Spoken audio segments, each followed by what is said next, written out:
Well, I have to tell you about my family, you see.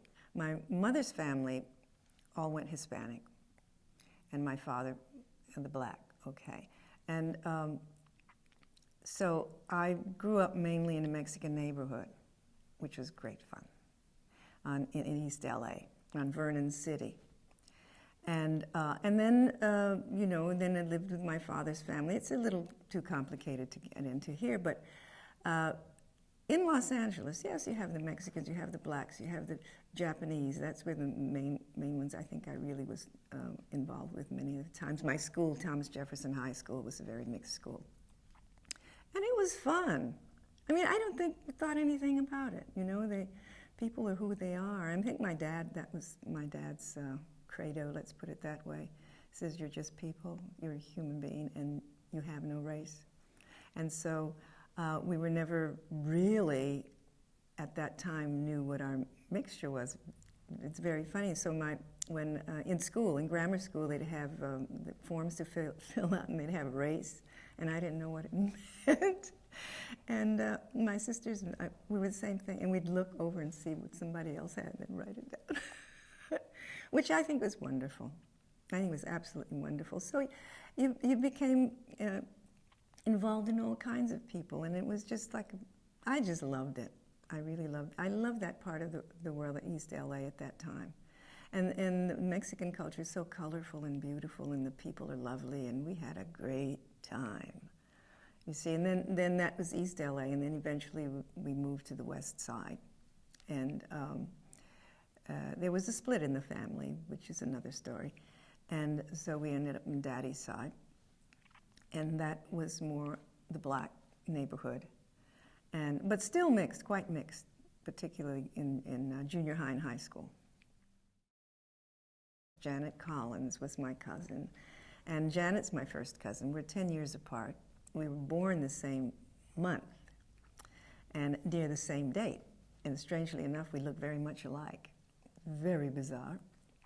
But she was the only person out of the whole family who went into theater. And it was difficult at that time, especially in the dance, or any person of color who wanted to be in the arts. And she had to study separately from everybody else, as with Tally Beatty. They were partners many times, and it was terribly difficult for her. And she was trying to be a ballet dancer, and she was a very good ballet dancer. And she auditions for Massine, I think it was Ballet Russe. And they said, well, if you change the color of your skin, if you lighten your skin, you see, it would be all right. And she refused. She was about 16. And I thought that was really gutsy of her. It hurt her very much. But, you see, in the end, I thought it was really kind of remarkable that she ended up the prima ballerina of the Metropolitan Opera. You see, so it worked out. And yet she was a soloist also in more contemporary dances. She was a choreographer. And she did lots of solo concerts. And Janet was my Auntie Mame, let's put it that way, because being older, she was out of the roost, you know, out of the nest earlier than I, and I always heard about her. And I remember as a child, I would get on the maypole at school. It's really silly. But I'd go up in the air, and I want to do the spring dance like Janet. I want to do the spring. I didn't know what her spring dance was. All I know, it sounded great.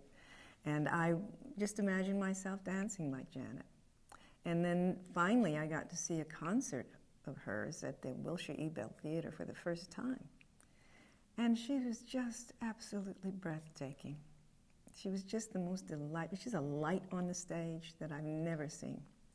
And quick and fast, you know. She was so fast, honestly, you'd look at her, you see her here, and the next thing you know, she's over there, and you never knew how she got there.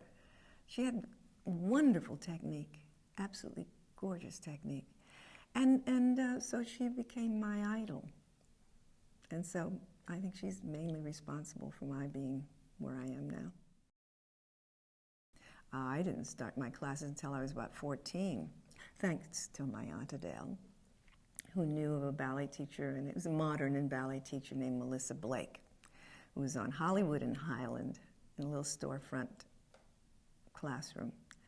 And I would go from East LA and take about 3 buses or so to get to Hollywood.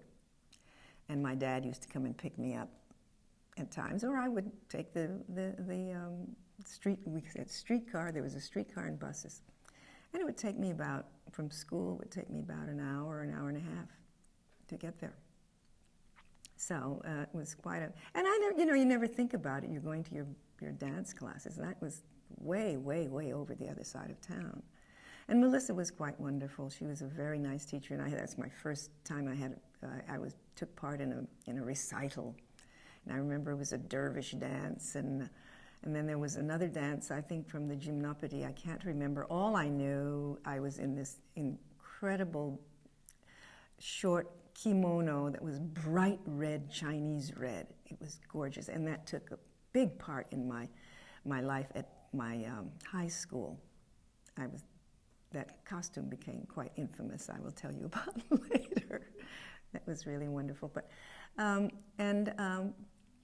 so Melissa was my first teacher, thanks to Aunt Adele, and thanks to Aunt Adele, that's how I came in contact with Lester Horton, because she knew somebody, and that was just, the company was just forming, and they had a theater on Melrose Avenue, 7566 Melrose Avenue, and they were auditioning for the school. They had a school and a theater, unheard of at that time, late 40s.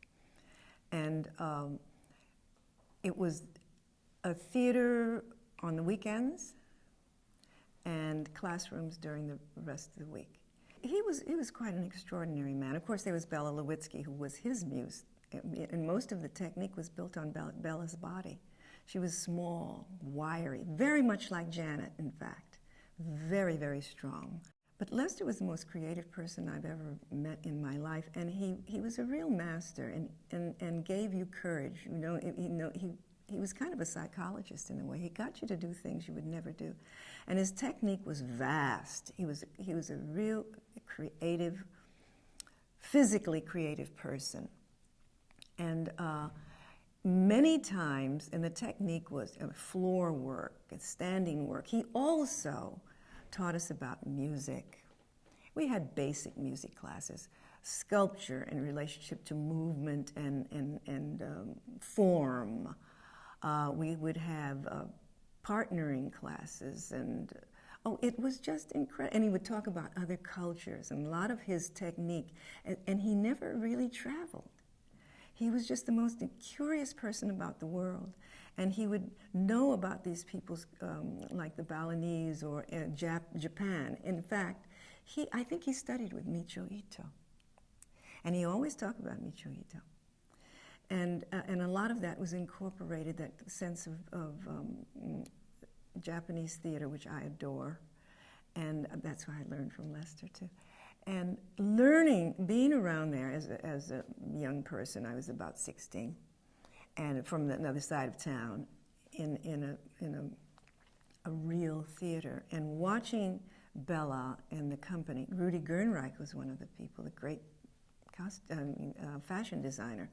Watch them work, and listening to Lester and how they worked, how they treated each other, and how they got into their pieces and what they talked about. It was really almost looking like, as I worked with actors later, it was really almost like being in an acting class.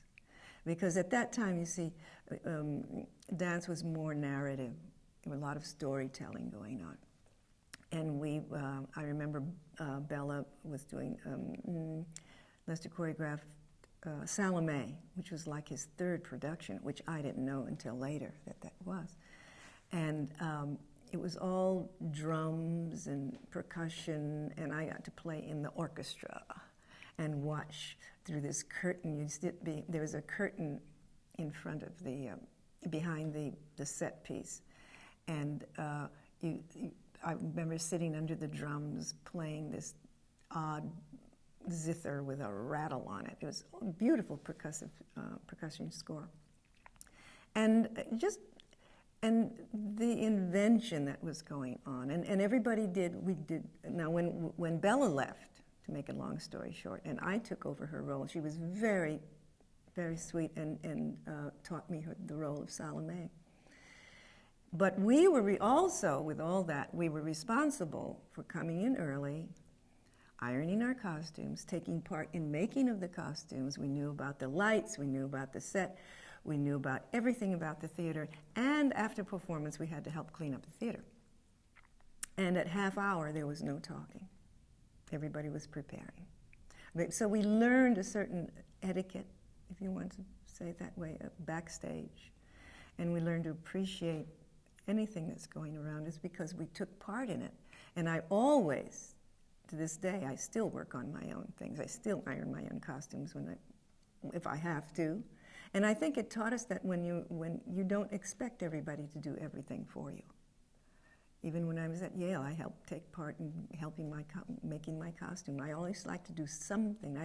It doesn't matter to me if somebody else made it. I always like to do something of my own so that I have a feeling it is my own costume. It was more than a school. It was a theater.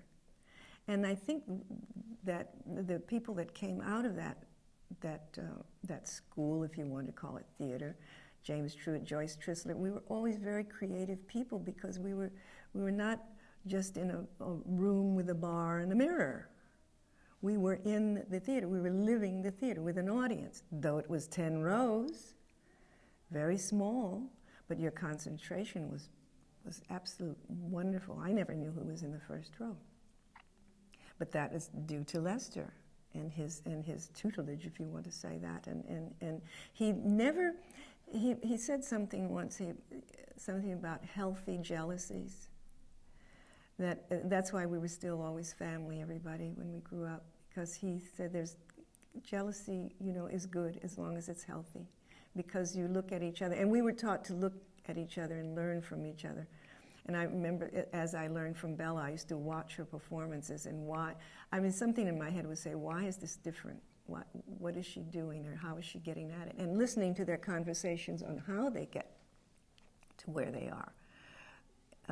It was a great experience to me, as with my ballet teacher, Carmelita Marachi. Now, Carmelita Marachi was one of Lester's dearest friends, though she was in the ballet. So Lester one day came up to me, he said, I want you to study with Carmelita because she can give you what I cannot. Now that to me is a sign of a great person. And Carmelita was very much like Lester in the way she taught. There was imagery all the time. It's like a director. And she said, one day she said, you must have an attitude toward your attitude.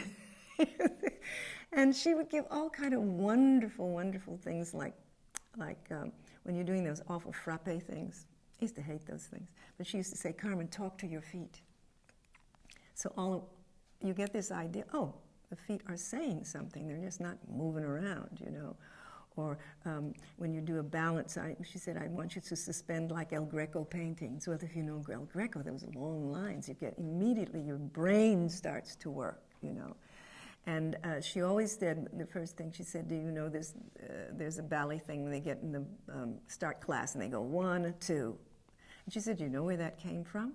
She said, in the Italian Times, you get on the stage and the people come out and said, from my heart to you. And already the arms and everything work differently. Or you get those terrible rond de jambe things with the leg going like that, and you just throw your leg out. She says, you know where that came from? She said, you have a skirt on and you kick the skirt, And I would give that to a class, men and women. I would, of course, with the men, I'd say, show the leg, because the men always showed their legs in a certain part of history. 100% of the time they were musically correct because of the image that they had in the end of kicking the skirt. Just the body behaved a certain way, the tempi was a certain way, 100%. And so I gave them that little, so you pass it on, you see. So she was like with Lester too. He would give there's a certain section of a choreography, and then I want you to feel like you're sitting in a little box and you're uptight or you're crawling through things. So the body takes over. So it's not counting and just do this movement and that movement. And that's the way I was brought up on imagery. I met Alvin Ailey in junior high school. I didn't know him very well then, but when we both went to Thomas Jefferson High School, and that's when I really got to know him. And everybody, you know, Alvin was Alvin. He was just another guy at school, you know. But he was very curious about the theater. And I know that when I saw him, well, he looked like a dancer. He was a beautiful guy. What was that, in gymnastics. In the free exercise, they were much slower then. I think they've changed a lot of the gymnastics work today, but in that, the floor work. It was very slow, and he was just beautiful. He looked like a dancer. Of course, some of that movement can look like dance. And at that time, I got the scholarship to Lester Horton, and I told him, "Oh, you ought to be a dancer, Alvin."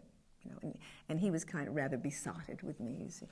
And so I finally got him to go to Lester Horton's, and he used to sit there and watch the classes. And finally, Lester got tired. He said, "Are you going to sit or are you going to take part?" And he would come and work on stage crew and whatnot. And I think he absorbed that theater, and he adored Lester.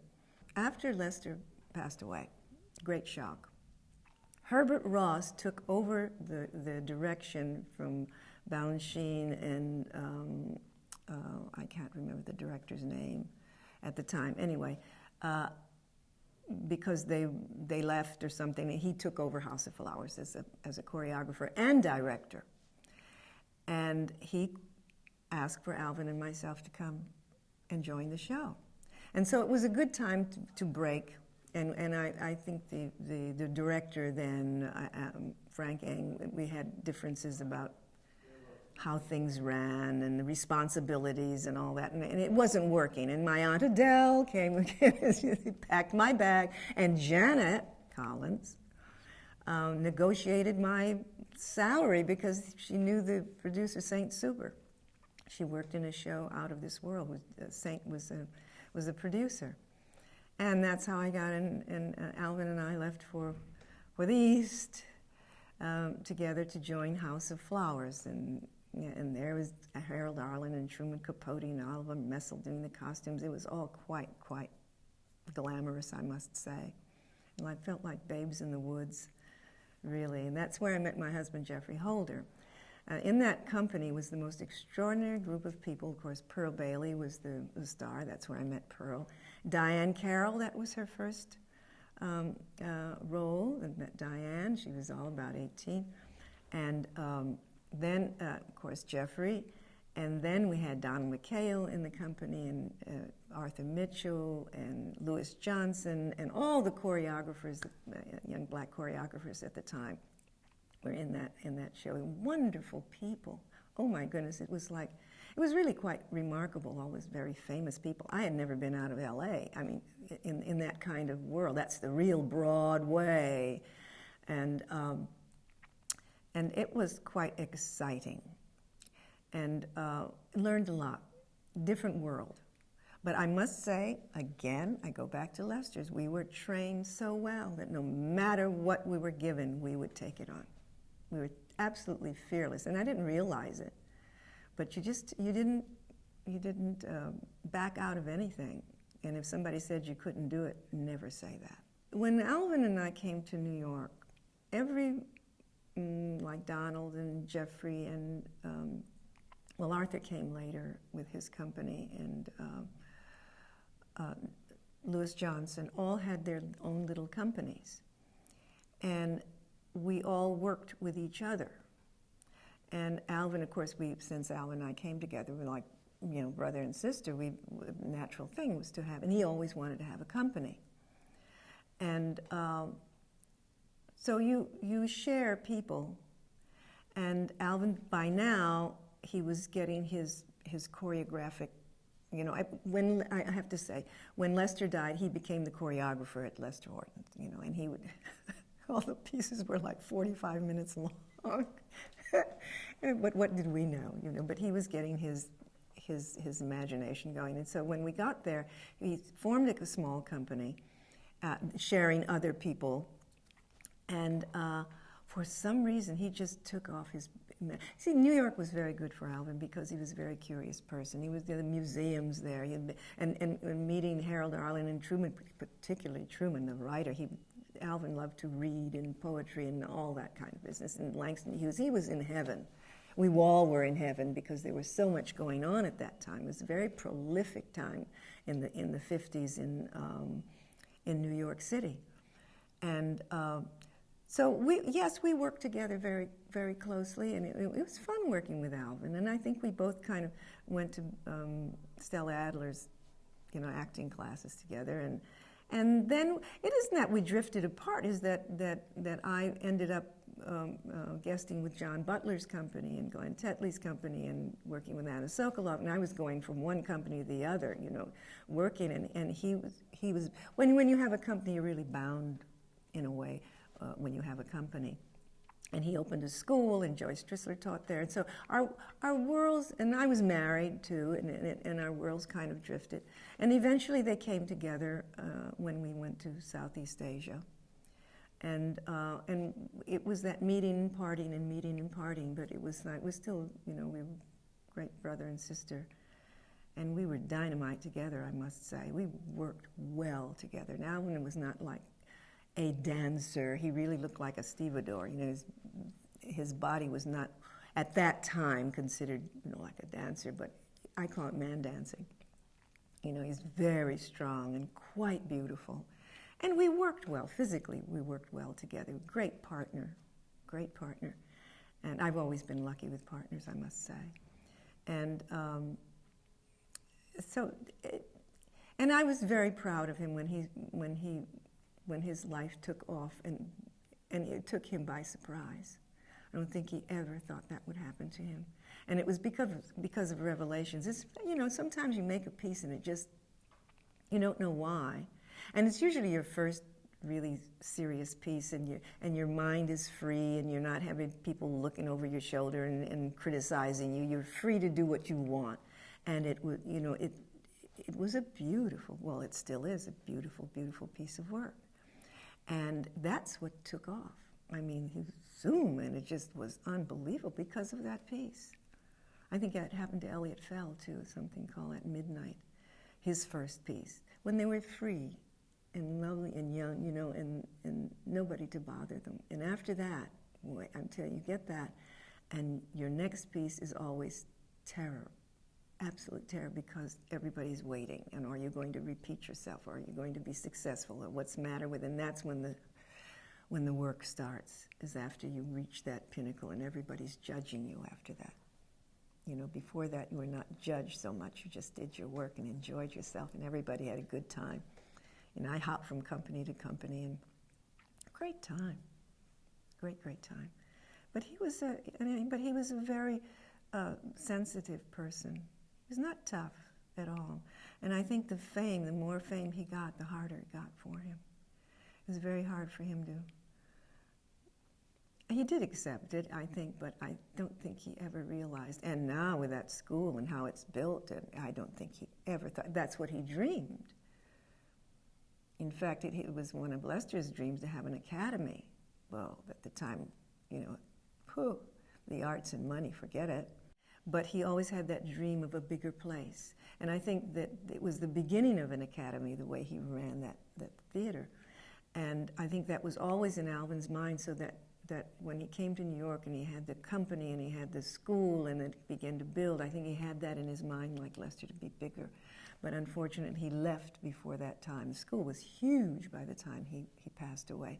But then it's continued under Judith Jamison, and it's grown into the palace. I call it the Glass Palace, that incredible place with those studios. I think Alvin would have been, that was the farthest thing. I think he would be very pleased, let's put it that way.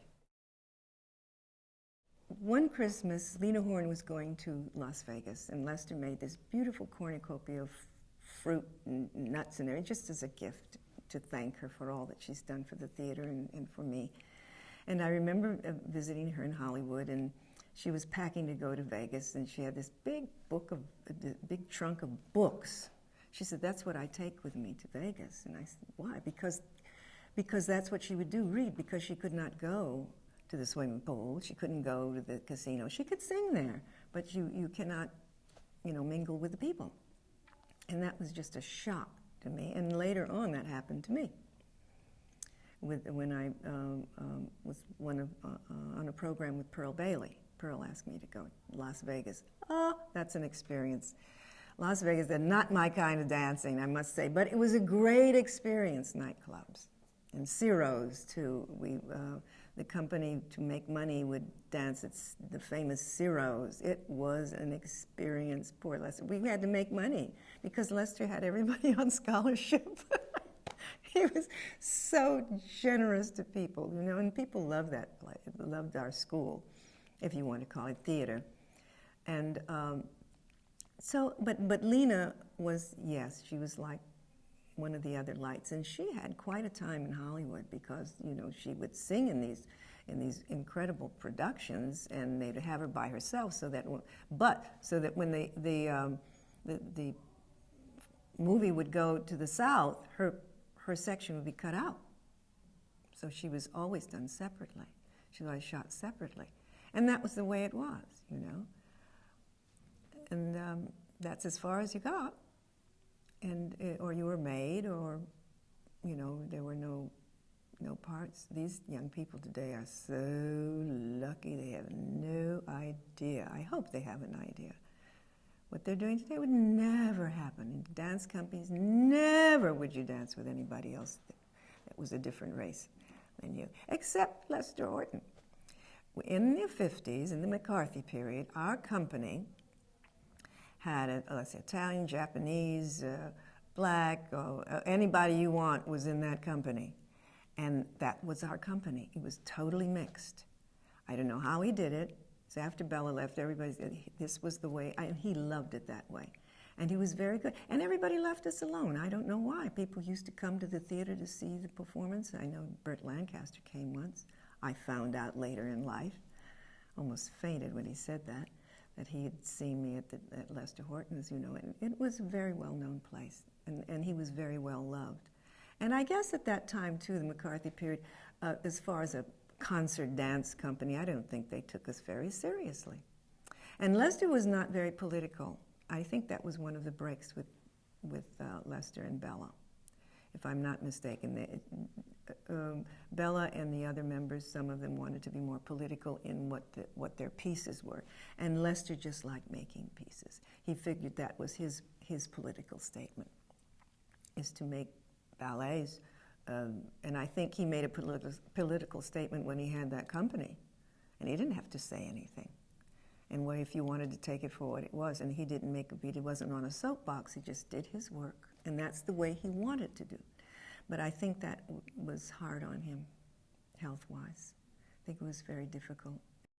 Well, my husband, Geoffrey Holder, is a remarkable man.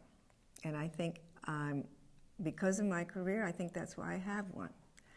Because he's my fan and I'm his fan. And I think somehow we just let each other do with each other. You know, he's the painter, he's the choreographer, he's a designer, he's an everything. Let's put in cooks too. And he allowed me to perform, to work with people. In fact, he encouraged it. And that way we each have our own lives, really. And I think that's sort of the secret, if you want to say that, is that we're free to create in our own worlds. I would work with him, and he would work his thing, and I would work mine. I worked with, you know, numerous choreographers, and going out of town and going to Southeast Asia. It never bothered him at all. In fact, he said, "What are you going to wear? What's your costume?" He wanted to take part. He was always taking part. In fact, there are times when I said, "I want to do it myself." We have this argument, you know, "I'll do it myself, thank you." But he's always curious, but he means the best, always. When I'm down, he's always there to say, you know, pick me up. So it's been a great partnership, let's put it that way. And he's the most creative person I've ever met in my life. You know, he's done all my costumes, and he's got an eye for costume, or an eye for anything. He can sit there and say, "You need a little that," or a little his suggestions. You know, I accept his suggestions, and he accepts mine, and he helps me out a lot. Yeah. When I was working with John Butler and Glenn Tetley and all the other companies, they were all splitting up. Everybody was doing different things, And at that time, I met Mildred Dunnick, the actress, and she was doing a play at Yale Repertory, the beginning of the Yale Repertory Theater, and Alvin Epstein I also met earlier. And I went up to see the productions, and I met Robert Brustein, and that's how I got to the Yale Repertory Theater. I wasn't doing very much in the dance. And so he had asked me if I wanted to come and teach the actors movement. And it was, what, an hour and 45 minutes away, and Geoffrey said, fine, you go, go, go, it's very good. I went up, and I taught the actors movement, and I was asked to join the company. So it was an act. I didn't know anything about acting. I always wanted to be an actress. But this gave me great opportunity because I was around all these incredible people. Well, the technique, just being around the actors, their brains work differently. You know, dancers are mainly physically oriented, except that Lester did worked like a director. So that I was comfortable that way. But it's the voice and how they worked on their scenes, and they always question everything. You don't dare question anybody in the dance. Oh my gosh, there's the door. You know, you just don't do that. Although Lester didn't, he allowed us our freedom. Most choreographers don't. But there, you must question. And they talk and talk and talk about their characters, you know. But it was a great, great lesson. And what I learned out of that, I looked at my work differently, and I looked at dance differently. And I would go back and see ballets, and I'd look at it, I said, what in the world are they doing? Why on earth did they pick that movement to say what they had to say? So when I go back to my performing, it became richer because I was questioning things. And I would choreograph some of the plays, and that's thanks to Robert Brustein. I said, I'm not a choreographer. And he says, yes, you are. I don't know why. He was very, very kind to me, and he forced me into that. And so I worked on movement, and when I'm working with the actors, I love it, because I don't work with actors as dancers. They're people. And when they're on, I want them to be comfortable in their skins on stage. So that's what we worked on, is what is your body capable of? Don't think about that. I don't use the word dance at all around actors. They just clam up. And they have to be comfortable, and we would have wonderful games we would play. I would play with them with plays, you know, how, if you're doing this scene, how would you do it physically without saying anything? What is the character saying physically? And we would work like that, and they were terrific to work with. So in the production, particularly in the production of Midsummer Night's Dream, I actually performed the role of Titania, but also the actors, we worked on the movement, and many times I would say, oh, here, look like leaves blown in that little, you know, that when the wind comes up and it goes like this and the leaves go. That's what I want it to look like. And their minds work, and they will come up with everything. They were a delight to work with, and I learned a lot from them because they're very free. Actors are very free. They have to be. They have to be, and you have to make a fool of yourself. Dancers don't particularly like to make fools of them because you have to be perfect. And everybody's watching you. They're looking at your feet, they're looking at your arms, they're looking at this, particularly ballet people. They're counting. People will sit there and count 24 or whatever it is, fouettes and swan lake. Can you imagine that pressure? What I want in my choreography is more internal than external. You know, I choreographed a duet for the Ailey Company, Sweet Bitter Love. It's music by Roberta Flack. And I told the dancers, no dancing allowed. And I said, no, I'm not interested in your pretty feet. You have all the technique. I'm not interested in it. I'm interested in the two characters who are very much in love, and they have to break up. And they're nice people. That's the tragedy.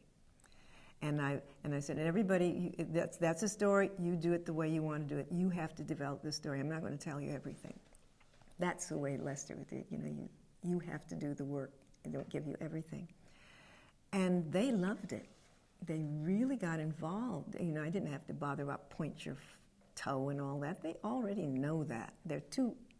In fact, most dancers are too into that anyway. They're so conscious of their bodies that they forget their insides. But once you give them that, you see, you work like a director, they absolutely love it.